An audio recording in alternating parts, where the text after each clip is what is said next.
Vegetarian ఫుడ్‌లోనే మనం చాలా రకాల బలమైన నరాలకు స్ట్రెంథెనింగ్ ఫుడ్ ఉన్నాయి. ఇప్పుడు మన ఎర్ర తోటకూర అంటారు. ఐడియా ఉంది కదా!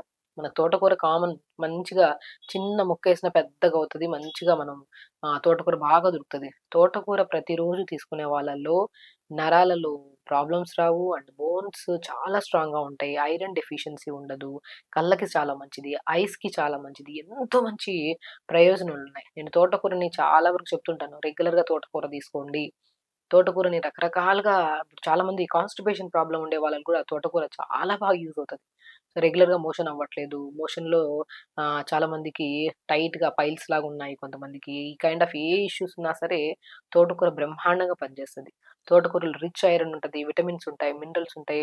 చాలా ప్రత్యేకమైన మనం అన్ని ఆకుకూరల్లో నేను మునగాకుకి, తోటకూరకి, పాలకూరకి, మెంతి కూరకి ఎక్కువగా ప్రాధాన్యత ఇస్తాను. ఎందుకంటే అందులో ఆల్‌మోస్ట్ 50-60% ఎక్కువగా మనకు బెనిఫిట్స్ ఉండేవి తోటకూర.